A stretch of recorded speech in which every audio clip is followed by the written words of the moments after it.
Hello students, सी second year के लिए आज हम अपनी कक्षा में स्वयं को किस प्रकार से विकसित किया जाता है या स्वयं का विकास किस प्रकार से होता है, इसके बारे में यहाँ पे अध्ययन हम करेंगे। तो इसमें अनेक प्रयोगों के द्वारा ये बता दिया गया है या ये समझा दिया गया है कि आत्म या जो अहम होता है वह जन्मजात नहीं होता है।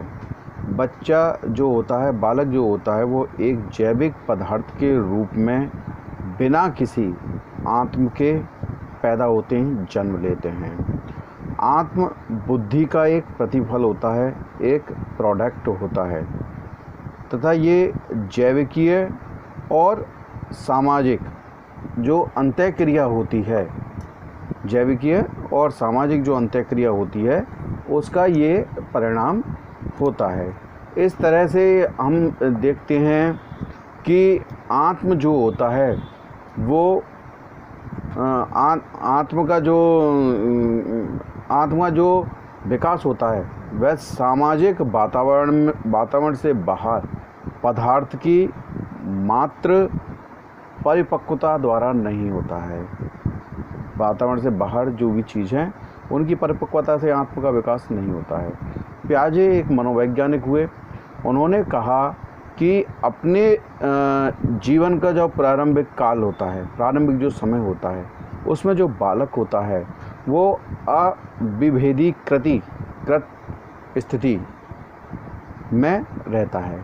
फ्रायड ने भी हमारा इस ओर ध्यान आकर्षित किया या इस ओर हमारे ध्यान को लाया कि जो क्षणिक शारीरिक आवश्यकताएं जो होती हैं वो बच्चे पर हावी रहती हैं।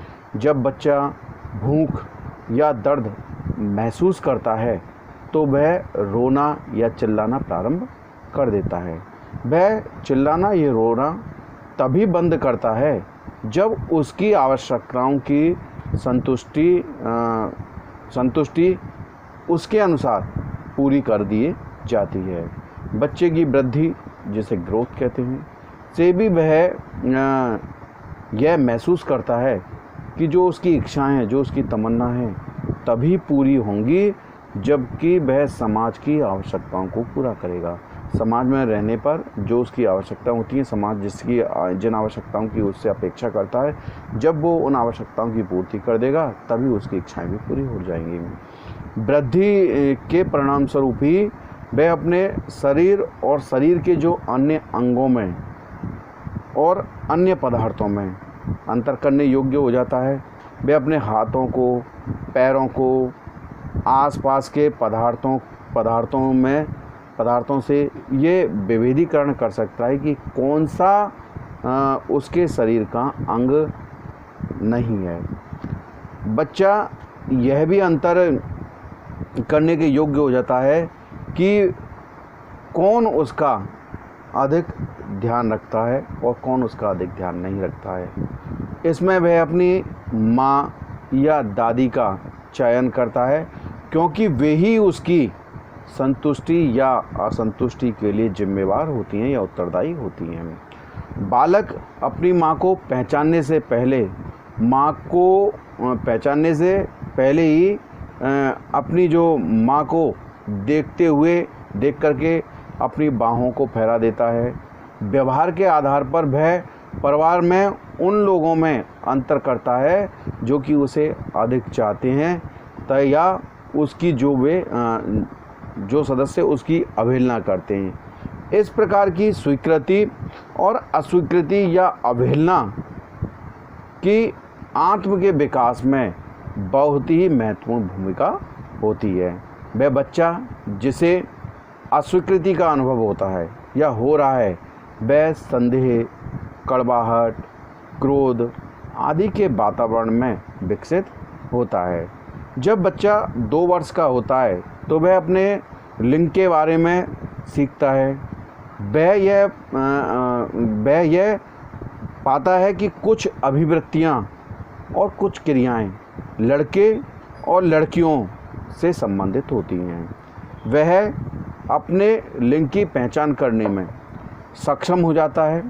अन्यथा अहम के निर्माण में जो कठिनाइयाँ पैदा होती हैं वह लड़कों और लड़कियों की तरह व्यवहार करे, या वह लड़की जो लड़का बनना चाहे बड़े होकर के कुछ समायोजित हो जाते हैं। बच्चे की वृद्धि के पक्ष भाषा अर्जित करने पर तीव्र गति से विकसित होने लगते हैं।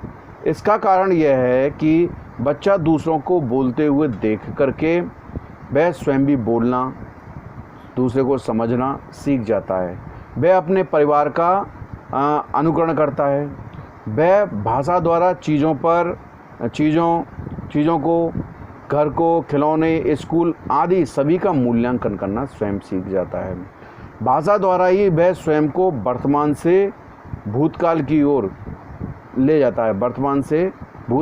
ओर खींच करके ले जाता है, और भाषा द्वारा ही वह कई रीति रिवाजों को सीखता है। भाषा द्वारा ही वह अपने भविष्य के बारे में सीखता है। तो इस प्रकार हम जो देखते हैं या जो पाते हैं उसमें आत्म के विकास से संबंधित निम्न बातें निकल के आती हैं। पहली, आत्म जो है जन्मजात नहीं होता है। जन्म के समय बच्चे का आत्म विकसित नहीं होता है।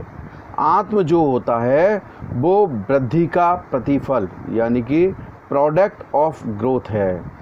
आत्म जैविक और सामाजिक जो अंतःक्रिया होती है उसका परिणाम होता है।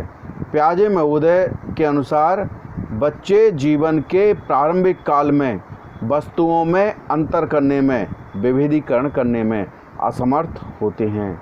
बच्चे की जो आवश्यकताओं को पूरा करने पर उन्हें जो संतुष्टि होता है वह उसकी बुद्धि का संकेत होता है। बच्चा अपने चाहने वालों और ना चाहने वालों में अंतर करने लगता है। बच्चा जब 2 वर्ष की आयु का होता है या 2 वर्ष का होता है तो वह अपने लिंग के बारे में सचेत हो जाता है और लड़के और लड़कियों में भेद करना वो सीख जाता है। वृद्धि के जो सभी पक्ष होते हैं उन पर भाषा का प्रभाव स्पष्ट रूप से दिखाई देता है।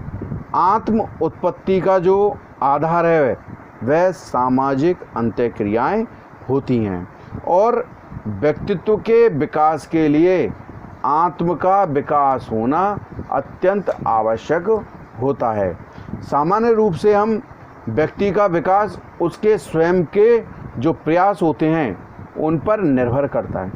एक जो शिक्षक होता है या एक जो गुरु होता है वह व्यक्ति को मार्ग बता सकता है, परंतु उस मार्ग पर चलने का प्रयास शिक्षक या गुरु द्वारा नहीं किया जाता है, वरन शिष्य द्वारा ही उस मार्ग पर चलने का प्रयास किया जाता है।